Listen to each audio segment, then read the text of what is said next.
The millionaire pretended to be a guest and ended up living the most unexpected love of his life. Before we begin, tell me here in the comments, where are you watching from? And if you enjoy truly moving love stories, go ahead and subscribe to the channel. That way, you won't miss any new content, and you'll help this channel grow and reach more hearts like yours. Savannah, Georgia. The summer lay thick over the city like a warm golden veil. The late afternoon breezes whispered through the moss-draped oaks, and the region's most luxurious resort, the Bennett Ocean View Retreat, was as lively as ever. Weddings, executives, discreet politicians. A place where everything gleamed. Except the truth. Sophia Carter arrived exactly at 7:30 a.m. for her first day on the job. She had ridden the bus, clutching a worn bag in her lap, her eyes alert and her heart heavy. Her new uniform still bore sharp creases. It was spotless. Her long, straight blonde hair, tied in a neat bun, fell like silk against her shoulders. Her delicate face, with strong features and fair skin with a light golden glow, reflected both youth and resolve.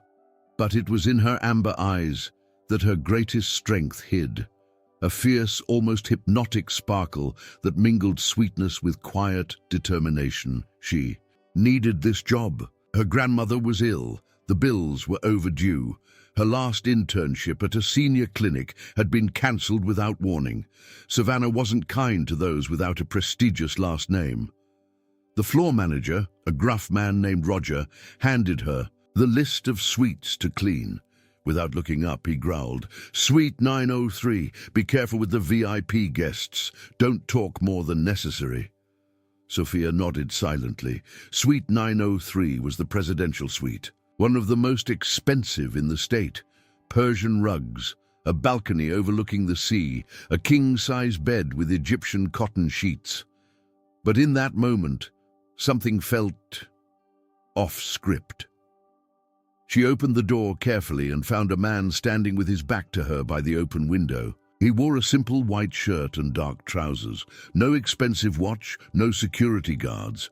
There was a restlessness in the way he kept his hands in his pockets, as though he carried a burden no one else could see. He turned slowly. Sophia, almost, dropped the bucket of cleaning supplies. He was handsome, tall with broad shoulders, tousled dark blonde hair that seemed perfectly imperfect, and light stubble as if he'd deliberately avoided shaving. But what hit her most was his gaze, grey-green, deep, intense, as if he were always searching for something the world hadn't yet offered. "Sorry, sir.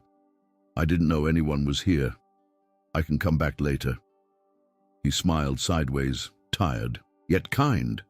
"No need. I was just about to leave. Feel free to stay." She hesitated, then entered. While cleaning the bathroom, she heard footsteps approaching. He hadn't left. "First day?" he asked softly, almost in a whisper.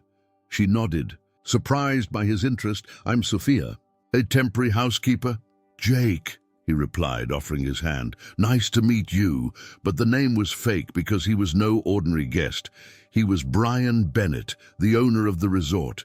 He disguised himself, swapped papers, used a false name.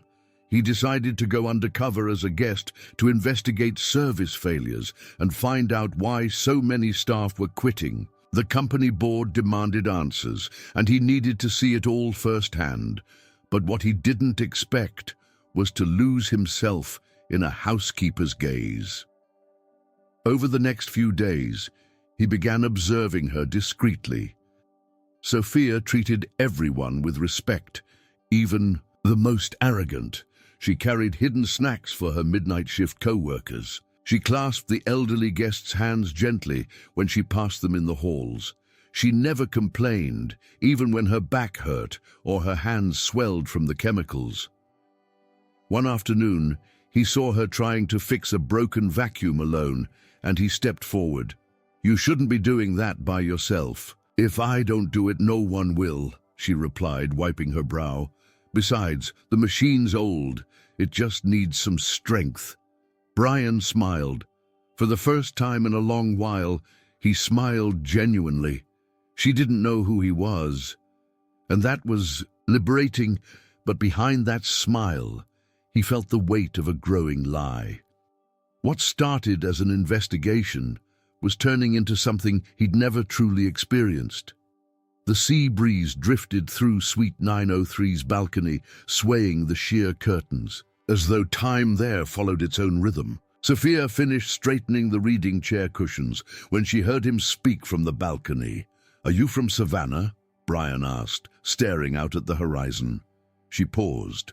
She usually didn't chat with guests, but there was something about this man, his voice, that made her feel for the first time in a long while like someone actually wanted to hear her. "Yes, born and raised here. I've never left town." "And do you like it here?" he pressed, turning slightly to look at her. Sophia lifted her eyes, calm yet firm. "I like the people. I love the sky at sunset. But some days this town feels too small for the dreams we carry." Bryan held his breath for a second. There was too much sincerity in her words. A sincerity he wasn't used to in his world, a world of numbers, contracts, and social masks. "And what are your dreams?" he asked, almost without realizing it. She smiled softly, and for a moment, all tension vanished. "Maybe someday finish nursing school, work at a public hospital, help my grandmother pay off the house. Simple things, but living on minimum wage, everything feels like a luxury." "Not everything simple is small," he replied. Their eyes met for a few intense seconds, direct. He looked away as if he was growing too vulnerable. Sophia gathered her cleaning supplies, wiped the cart's edge, and said, "Well, I'm already late for the next suite. Have a good day, Mr. Jake." "Jake," he repeated as though the fake name now weighed on his tongue. She left behind a trail of lavender scent and a strange silence he couldn't ignore. When the door closed, he reached into his pocket and pulled out his phone. A reminder blinked on the screen. Board meeting, 6 p.m. via Zoom. He sighed, staring at his own reflection in the mirror. He was there to fix an internal crisis. Anonymous complaints of abuse, unfair dismissals, and staff mistreatment. The company was at risk, and he, as CEO and heir to the Bennett empire, decided to infiltrate his own resort under an alias to see what was really happening. But no one had prepared him for her. That housekeeper with soft steps and amber eyes, who unsettled him with a half-sentence. In the hours that followed, Bryan noticed things he had previously ignored. The overload of tasks dumped on staff, the manager's rude jokes, the tense atmosphere in the service corridors. And there she was, always present, always silent, shouldering burdens others chose to ignore. That night, passing down a side corridor, he saw her sitting on the laundry room floor, rubbing her ankle in pain. "Sophia," he approached cautiously. She tried to pretend. "Everything was fine, standing up too quickly. I'm okay. I just tripped. It passed." He stepped closer, concerned. "You should see a doctor." "And miss my morning shift. I'd rather wait until it feels better." Bryan took a deep breath. Here was the raw reality, the kind of silent suffering those at the top never saw. You shouldn't have to choose between taking care of yourself and keeping your job. It's easy to say that when you have choices. Her words hit him like a thorn. "I'm sorry. I didn't mean to be insensitive." She nodded. They stood in silence for a few seconds. The machines in the laundry hummed constantly. "You're different from the other guests," she said, breaking the silence. "There's something in your eyes, as if you carry a burden no one else sees." He swallowed hard. "Maybe we have more in common than you think." At that moment she smiled with her eyes, a subtle, genuine smile. Before he could say anything more, Sophia turned and disappeared through the side door, leaving him alone under the dim service corridor lights. At that instant, Bryan knew something had changed. His disguise, once a strategy, was now a prison. Because the closer he got to Sophia, the harder it would be to reveal who he really was, and what that would mean for her. But what he didn't know is that she had a secret too. And when that truth came out, it would have the power to transform or destroy everything. The following days passed with the tenderness of a melody only they seemed to hear. At first, everything felt accidental, or so it seemed. A chance meeting in the North Wing corridor, a quick exchange near the staff cafe, a subtle brush by the orchid greenhouse in the main garden. But little by little, the encounters began to follow a different rhythm, as if the universe was making space for something inevitable. Sophia couldn't explain it. There was something about this guest stirring her.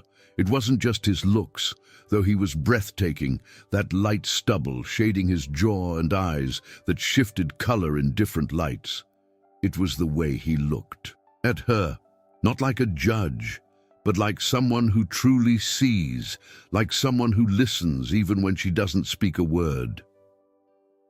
Bryan, in turn, felt the persona he'd worn for years, the untouchable businessman, Bennett Empire heir, begin to crack. Inside, for the first time, someone saw him without knowing his wealth, his fame, or his scandals, and that made him vulnerable, but alive. One of those evenings after her shift, Sophia walked alone through the resort gardens. The sunset painted the sky orange and blue. A warm breeze blew, and the distant sound of waves crashing on the beach completed the almost unreal scene. She sat on a wooden bench under a magnolia tree. She took off her shoes, she massaged her feet. She sighed, as if she needed to breathe deeply to face another tomorrow. "May I sit?" he asked from behind her. She smiled without surprise, as though she'd been expecting him. "It's public property, you can't stop me." Bryan sat beside her, keeping a respectful distance. They remained silent for a few minutes, watching the resort lights gradually come on. "Do you come here after work often?" he asked. "Almost every day. It's the only place where I can hear my own thoughts." "And what do they say?" She turned to him directly, her eyes shining with both irony and sincerity. "They say that sometimes life is more beautiful when we stop running and just feel." He smiled, a smile that wasn't rehearsed or automatic, a man's smile, not a businessman's. "I like talking with you, Sophia." "Why?" she asked, tilting her head in curiosity. "Because you listen to me, not because of what I have or don't have. You just listen." She bit her lower lip slightly, unsettled. No one had said that to her before. "And you also listen. That's rare." Silence returned, but this time it was comforting, like a pause between two musical measures that know the melody will continue. That night he walked her to the night shift bus stop. The ride was short but full of meaning. "You don't have to do this," she said as they paused beneath a flickering street lamp. "I know. But I wanted to." She looked at him again, that intense gaze that said more than any words. He wanted to tell her the truth right then, reveal his real name, his identity, the reason he was there. But something held him back. Fear. Fear of losing it before even knowing what it was. "Sophia," he began, but the bus arrived. She climbed the steps and turned for one last look before the doors closed. And at that instant, between silence and goodbye, he felt something he hadn't in a long time: longing. In the days that followed, Bryan found himself scanning the resort for her every time he walked through. And she, though trying to stay composed, began smiling involuntarily whenever she saw him. It was a small smile, but one that disarmed him from within. Between shifts, they exchanged quiet confidences. They spoke of childhood, dreams, fears. Bryan once shared how he nearly drowned when he was 12. Sophia spoke of her grandmother's asthma attacks. He said he'd never planted a flower. She said she'd buried 3 little dogs in her grandmother's yard and planted daisies over each one. Every detail, every gesture, was an invisible thread tying them together, even though neither of them knew where it might lead. But time doesn't forgive lies, and what began as an innocent disguise had become an abyss ready to open beneath Bryan's feet. Because the more he fell for her, the more he knew that once the truth surfaced, it could shatter everything. And on the other side, Sophia began to feel something she'd never dared to: hope. The next morning, Savannah woke under a blanket of low clouds, and the air felt thick with an unspoken tension. The resort maintained its flawless rhythm. Smiling guests, busy staff, neatly trimmed flowers in the gardens, but inside Sophia, something was shifting. She arrived for her shift as usual. Clean uniform, hair pulled back with natural elegance, but there was a new alertness in her expression. A heart that once skipped small beats when Bryan approached now fluttered with an inexplicable foreboding. In the second-floor staff room, while searching for gloves in the maintenance closet, Sophia heard two co-workers laughing and whispering. One held a tablet, showing something on the screen with excitement. "I told you I recognized him. It's Bryan Bennett. Look at this. The heir to the whole resort chain. Millions. Parties in New York. Even featured in Forbes." Sophia froze. "But he introduced himself as Jake," she murmured, more to herself than to her co-workers. Her face drained of color as she snatched the tablet and stared at the image. Him, same angled smile, stubbled jaw, tousled hair, but dressed in a tuxedo at a gala, surrounded by businessmen and flashes. The pain came quietly. A clean, deep, a cut of disappointment. Without thinking, she dropped the tablet and hurried down the stairs. Her heart pounded in her throat. She needed to see him. She needed to hear it from him. She found Bryan in the back garden, talking to a groundskeeper. He turned when he sensed her presence, and his smile vanished the moment he saw her gaze. "Sophia, is it true?" she interrupted, her voice shaking, her eyes wet but resolute. "You're the owner of this place? The real owner?" Bryan took a step forward. "I was going to tell you." "When?" she cut in, holding her breath. "After I'd fully fallen for you? After it was too late to go back?" "It wasn't like that. I just wanted—" She laughed, a brief sad sound from someone who realized too late. "Wanted what? To test the honesty of the staff? To embarrass yourself by playing at being one of us?" Bryan lowered his eyes for a moment. When he looked back at her, pain was real. "I didn't plan to fall for you, Sophia. I just wanted to understand what was happening at my resort. The abuses, the mistakes, I had to see with my own eyes. And then you showed up. Everything changed." She swallowed hard, steadying her voice. "You had everything, except the courage to be honest with me."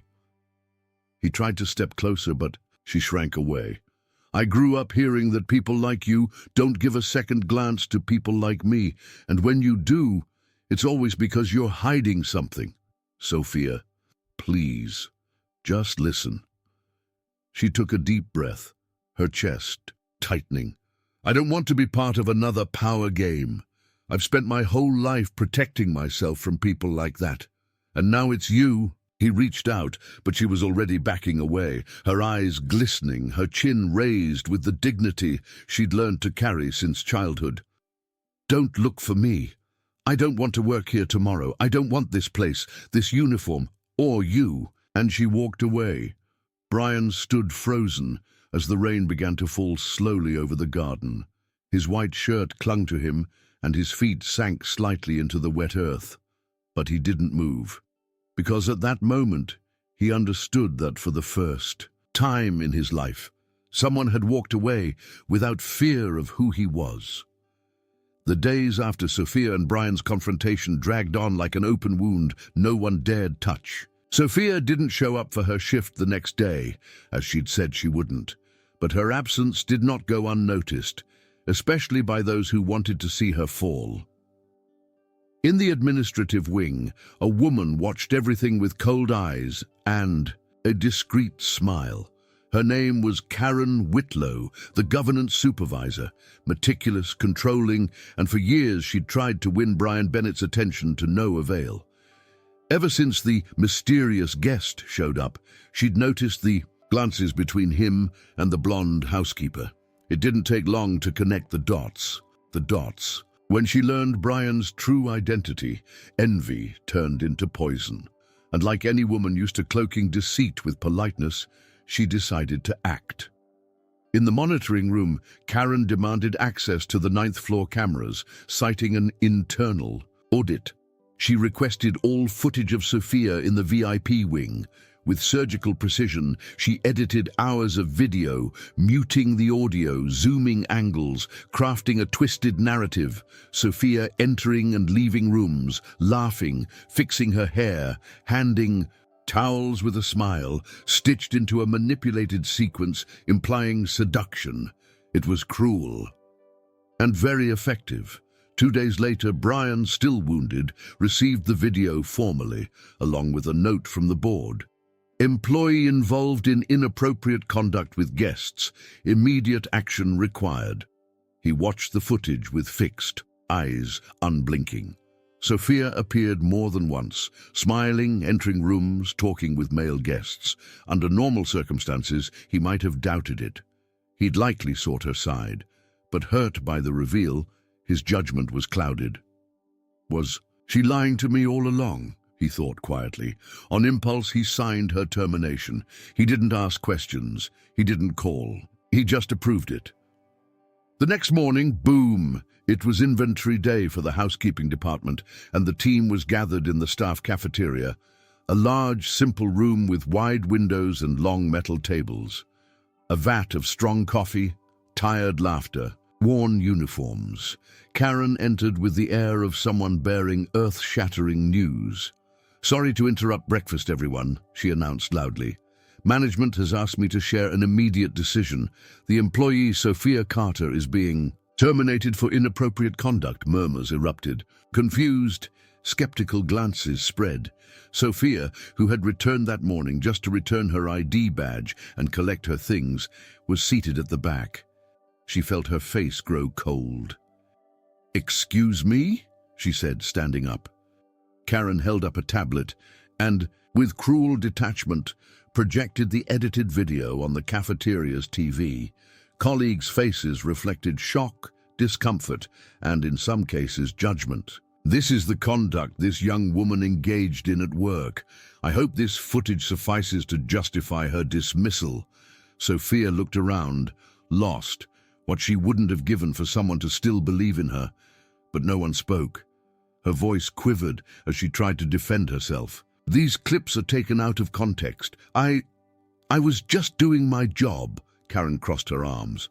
"You're no longer employed here, Sophia. The door is right over there." Sophia looked at everyone, her eyes wet yet raised. "You know me. You know who I am. You know this isn't true." The silence was the cruelest answer of all. She walked to the door with steady steps, her heart in ruins. When she left the cafeteria, the world felt like it spun. The echo of her shoes on the cold floor sounded like a farewell to her dignity. Outside, the sky was turning blue again, but inside her, it was all gray. Bryan watched the video later, too late. For the first time in ages, he felt ashamed of himself. Autumn arrived quietly in Savannah, staining the trees gold and rust. Mornings grew cooler, days shorter, and the city, once bustling with tourists, moved with a slower rhythm, just like Sophia's heart. Months had passed since the day she was humiliated in the cafeteria. Since then, she never stepped foot in the resort again. The shame, the deep cut of betrayal, the judgmental looks of colleagues. They stayed with her like a movie she couldn't pause. Sophia returned to her grandmother's modest house in a suburban neighborhood. The white fence was peeling, the roof needed repairs, but there was warmth there and silence, the kind that heals, yet also hurts. She began working as a caretaker in elderly homes, rotating among patients with Alzheimer's, loneliness and longing. And despite the exhaustion, she felt she was finally doing something meaningful. Day by day, she reclaimed parts of herself. One afternoon, while changing the sheets of a lady named Edith, Sophia stopped and gazed out the window at the horizon. The sun touched Savannah's rooftops with a gentle cruelty, and the breeze danced through the backyard leaves. "Do you still think about him?" asked fragile Edith, lying with her hands over her chest. Sophia turned, startled. "Who, Mrs. Edith?" The old woman smiled wisely. "The man who made your eyes so sad." Sophia swallowed, then resumed the bed linens. "He stayed behind along with everything I believed to be true." Meanwhile, a few kilometers away, Bryan lived the opposite. The resort kept functioning, profits soared, shareholders smiled in meetings, but he did not. Since the day Sophia was fired, something inside him had changed. He tried filling his time with trips, corporate dinners, high-level meetings, but it all felt hollow. He couldn't stand entering the presidential suite anymore. He had it locked. He stopped sleeping at the resort. He began avoiding social events until one cloudy morning he left the board a direct note. "I'm stepping away indefinitely. I cannot lead an empire where justice is blind to the innocent." It was the first time Bryan Bennett had ever chosen to step away. He drove aimlessly for hours, through open fields, empty streets, neighborhoods he'd never visited, all in silence. A silence that seemed to scream. On the third night of his absence, staying at a small out-of-town motel, Bryan sat on the room's porch with a bottle of cheap wine and his phone in hand. His eyes were red from exhaustion. He opened his photo gallery and scrolled until he found a secretly taken picture. Sophia smiling under a magnolia tree, wearing her simple uniform, her hair loose in the breeze. The sun hit her face, and she was laughing at something he'd said. That image struck him like an arrow. "Sorry, Sophia," he whispered. The bottle slipped from his hand and clattered on the wooden floor. But he didn't move. His shoulders began to shake, and hot tears fell silently down his face. It was the first time in his life Bryan cried in public, and nobody saw it, except her in that photograph. Across town, at that same moment, Sophia felt a tightening in her chest. She couldn't explain. She looked up at the dark sky and thought, without understanding why, "Is he okay?" But she quickly dismissed the thought. She'd learned not to trust the impulses of her heart. What neither of them knew was that fate was already preparing their reunion, a reunion that would come not with flowers, but with truths. Savannah's sky that Saturday morning was clear, almost unnaturally so white-blue. The air had the soft freshness of spring, carrying the scent of magnolias in bloom. Bryan Bennett woke early but without rush. For the first time in months, he felt he needed to step outside the center of his own world and listen to stories beyond his own. He accepted a last-minute invitation to visit Oak Haven Residence, a nursing home, as part of a charity initiative he'd quietly started after leaving the Bennett empire. It was something new and uncomfortably human. Arriving there, Bryan walked quietly down the hallways, greeting residents with a thoughtful smile. There was a different kind of silence. Here, not emptiness, but pause time. Delayed glances, wrinkled hands clutching memories, fragile yet sincere laughter. He was about to leave when he heard a soft laugh coming from one of the open rooms. She turned her face and stopped. There, seated in a wicker chair beside an elderly woman with very fine white hair, was her, Sophia. Her blonde hair pulled into a simple bun, a light cotton blouse dotted with small flowers, and comfortable pants gave her an even more serene appearance. But what stopped him most was the smile. That smile, full of life, tenderness, and genuine presence. She was gently holding the old woman's hands, as if the entire world fit within. That gesture, Bryan couldn't move. Everything inside him tightened at once. Guilt, regret, the longing suffocated over the past months. The ground felt lighter under his feet, but his chest felt as heavy as concrete. Sophia sensed the look. She turned slowly and saw him. For a moment, everything froze. She didn't look away. She didn't stand. She just looked at him with calm eyes, without hatred, without fear, but also without surrender. He walked slowly to the doorway, stopping a few steps away. The silence between them spoke louder than 1,000 words. "Can you still smile after everything?" he asked, his voice hoarse as if swallowing shards of glass. Sophia looked to the elderly woman beside her, now sleeping with a gentle smile on her face, and then returned her gaze to him. "Because I know who I am." The reply hit him like a mirror shattering. She rose gracefully, folding her arms in front of her, steady. "Why did you come here?" she asked, without hostility, only with a trace of pain that hadn't healed. Bryan took a deep breath, lowering his eyes for a moment before meeting hers. "Because I needed to remember what it was like to look at you without fearing whether I deserved it. Because since you left, I no longer recognize myself." Sophia stepped forward. She was so close he could smell the light lavender scent and clean skin. "You didn't need to be perfect, Bryan. You only needed to be honest." He nodded, eyes glistening. He didn't try to touch her. He didn't ask forgiveness. He just stood there before her, truth in his eyes for the first time. "I lost the chance to be someone better by your side, and if you never forgive me, I still understand." Sophia remained silent for a few seconds. Then, in a low voice said, "Maybe forgiveness isn't about forgetting, but refusing to let the pain define who we continue to be." She returned to the sleeping woman and sat down again, with the same lightness as before.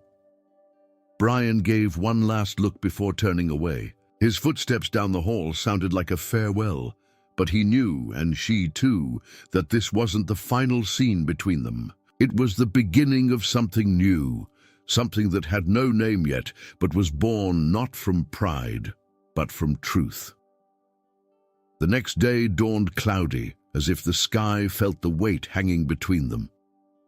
Sophia returned to work at the nursing home as always, with lightness, dedication, and silence. But inside, something stirred. The reunion with Bryan had left marks, not the ones that hurt on the skin, but those that whispered deep inside the soul, begging to be heard. That afternoon, while helping Mrs. Edith organize her old books, she heard soft knocks at the living room door. A nurse entered timidly. "Sophia, someone is outside asking to speak with you. She said she can wait as long as needed." She didn't ask who. She already knew. She calmly finished arranging Edith, straightened her collar, and walked down the hall carrying a decision on her shoulders. When she pushed open the main door, there he was, Bryan Bennett, standing by the entrance gate. No security, no expensive blazer, only a simple light blue shirt with rolled-up sleeves and an expression mixing weariness and sincerity. "I didn't come to ask for anything. I just needed to tell you what stayed trapped for so long." She didn't answer. She folded her arms slowly, but stayed. "I was a coward," he began, voice thick. "I used my disguise as a shield when I should have been man enough to look you in the eyes and say who I was, not to protect you, but because you deserved the truth." Sophia kept her gaze steady, but something quietly gleamed in her eyes. "When you disappeared," he continued, "I saw who I really am without you nearby. A man who built everything except his own conscience." She inhaled deeply. Her fingers trembled slightly, but her posture remained strong. "You don't know what you were to me, Bryan. Being judged, exposed, humiliated by someone I thought saw me, not as a housekeeper, but as a woman. I know, and I let it happen. That's why I'm here, not with flowers, not with promises you've heard before, but with truth and with respect." She stared at him for a few silent seconds. There was pain there, but also clarity. "Love," Sophia spoke slowly, "doesn't arise from fear, not from manipulation, not from guilt. It springs from something simpler: respect, care, truth, and none of that can be demanded. It has to be built." Bryan nodded. so allow me at least to begin." And he left, without trying to touch her, without begging. He just left. The next morning, Savannah woke to news that spread over the local radio and social media. The resort's South Garden, a plot abandoned for over a decade, once a leisure area for staff and locals, had been officially donated to the city in the name of Sophia Carter. The public statement read, "To allow stories that never had space to grow, may this garden serve those who love with dignity, in homage to the one who taught me the value of truth." Sophia read the news on a co-worker's phone. Her heart raced. For a moment, she thought of turning off the phone and ignoring it all, but she couldn't. That afternoon, after her shift ended, she took the bus and got off 2 blocks from the old resort. She walked to the new garden's gate. The space was being renewed. Children ran among the flower beds, elders played dominoes under the tree shade, and signs with poems were being installed along the paths. She read one carved in wood: "He who plants with truth harvests respect. He who cares in silence blossoms with love." Bryan wasn't there, and she didn't know if she wanted to see him in that moment. But looking at that garden, full of earth, memory, and courage, something in her opened again. It wasn't forgiveness yet. It was a seed, and seeds know when to bloom. Spring had matured in Savannah, painting the streets with vivid colors and sweet scents. The sun lit the city in a golden glow, and a gentle breeze danced through newly blossomed trees. The Carter space, as the old South Garden of Bennett Resort was now known, thrived in more than one way. Where there had once been neglect and dry ground, there were now wooden benches, stone-lined paths with wildflowers, and small fountains whispering serenity. Children laughed among the beds. Elders played cards under magnolia's shade. Women exchanged recipes and books in a community library built in a corner. Sophia walked slowly along the white gravel paths. She wore a simple light blue dress that fluttered gently in the wind. Her hair was loose, softly wavy, and her expression, though serene, carried the restrained emotion of someone silently reliving a whole chapter of her life. She stopped before a lightwood sign finely carved with golden letters.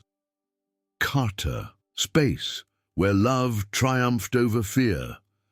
She read each word like listening to a secret of her own. She touched the wood with her fingers, and her heart tightened, not from pain, but from something new, something beginning to blossom slowly. When she turned to continue walking, her eyes met his. Bryan stood on the other side of the garden, kneeling beside a newly planted tree. He wore jeans and a light grey shirt, sweat-stained from effort. His hair was tousled by the wind, his hands dirty with soil. There was no audience, no spotlights. It was just him, whole, real. He saw her. He stood still for a second. Then he rose slowly, brushing dirt from his pants. Neither moved immediately. There was no rush, no hurried words, just the thick silence of 2 hearts who knew this was it. This was now. Sophia took a few steps forward. He did too, until they stood face to face beneath the shade of a young oak. "Are you still tending the garden?" she asked with a small smile. "Every Saturday," he answered, his voice softer than usual. "It's the best place to remember what truly matters." She watched him for a moment, as if searching for something in his eyes. But what she found wasn't a mask, nor excuses. It was peace. "I didn't come because of the plaque," she said. "I know. And I didn't come for you either." He nodded, honoring each word. "But it was here that I realized something." He lifted his eyes, waiting. "You didn't buy me, Bryan. You won me over." He said nothing, just smiled. A short, contained smile, full of gratitude. A smile of someone who knows true love doesn't require a show. Just presence. She took another step closer, and the silence between them became sacred. Time seemed to pause to listen. "I'm still hurt, but I'm here. And this is the beginning." He then extended his hand, not to pull her, but simply to offer it. And she, calmly, placed hers on top. It wasn't a kiss, nor a dramatic embrace. It was something rarer. It was the decision of two mature hearts to begin again, without empty promises, without power plays, with the only thing left between them after everything: truth. Time passed unhurriedly, like everything planted with care. The garden that once symbolized a break now flourished as a witness to a real new start. Bryan and Sophia, after so many missteps, didn't return to each other's arms like fairy tale characters. They returned slowly, like real people. Hurt, yes, but willing. Over the coming weeks, they came to share more than glances. They began coordinating Carter Space's activities together. Sophia organized adult literacy workshops and reading afternoons with seniors, while Bryan handled structural and financial aspects. Always present, always discreet, he never returned to being CEO.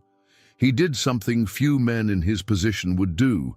He liquidated part of his personal investments and created a permanent fund to support social initiatives in Savannah.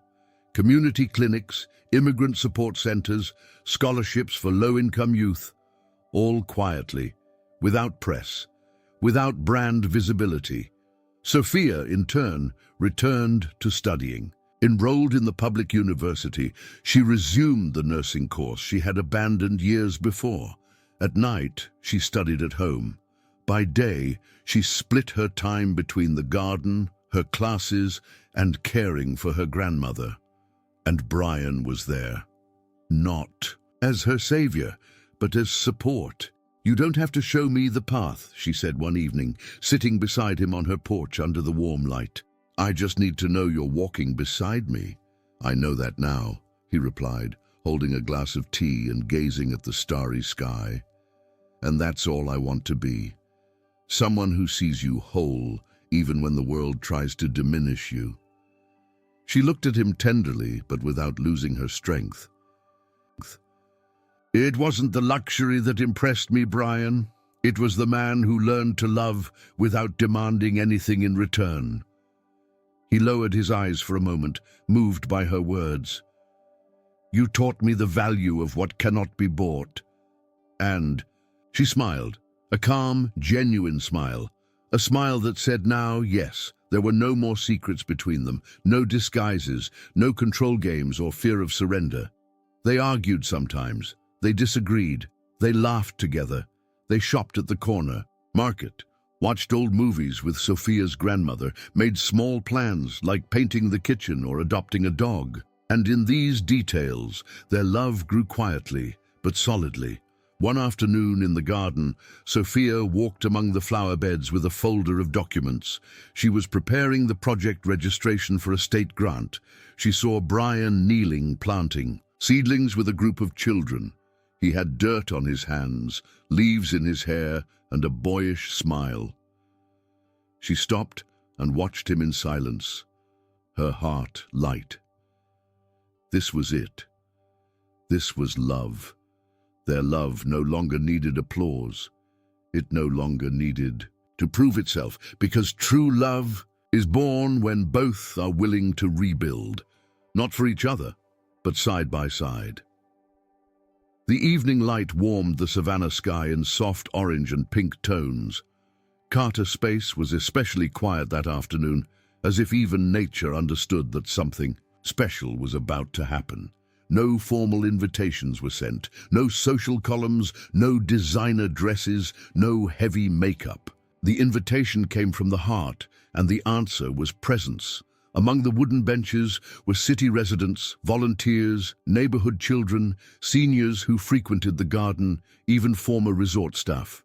They sat quietly with discreet smiles and attentive eyes. There was simplicity in the air, but also something invisible.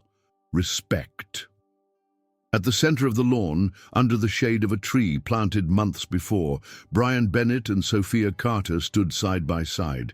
He wore light khaki pants and a blue shirt without a tie. She wore a simple white cotton dress with delicate lace on the sleeves and a small wildflower arrangement in her hair. When they looked at each other, there was no nervousness. There was depth, the certainty of those who'd crossed the worst and chose to stay. An elderly community woman with a generous smile approached with a small notebook in hand. She would oversee this symbolic union, not by tradition, but by truth. "We are here not to witness impossible promises, but to bless real choices," she said, voice trembling. "What unites these two souls is not the past. It's the courage to have been whole before each other." Then Bryan took Sophia's hands, looking into her eyes with raw sincerity. "I once had everything, but not peace. You taught me that love isn't what's bought. It's what's built. I promise not perfection, but presence, not easy promises, but daily choices. Loving you won't be a fairy tale, Sophia, but it will be true. Every day." She inhaled deeply, eyes glistening but steady. "When someone chooses to love you in both your light and your pain, that person deserves to stay." People around them were moved. Some discreetly wiped away tears, others silently smiled. There was no exaggerated applause, just respectful silence. A silence that embraced them. They didn't seal their vows with cinematic kisses. They simply hugged, strongly, calmly, wholeheartedly. A hug from those who found home in each other. The ceremony ended with a child presenting them a small pot with a young tree. They planted it together in the very spot where it all began. Bryan dug the first hole. Sophia placed the roots. Together they carefully covered it with soil. There was born more than a plant. There renewed a lesson few dare to live. True love doesn't need disguises, nor perfection, only courage to be honest, with yourself and the other. And in that simple space, far from the spotlights that once surrounded him, Bryan Bennett finally found what no fortune could hold: peace. Now tell me, what did you think of this story? From 0 to 10, how much did it move you? If you enjoyed it, like this video, share it with someone who loves stories like this, and subscribe to the channel so you don't miss the next ones.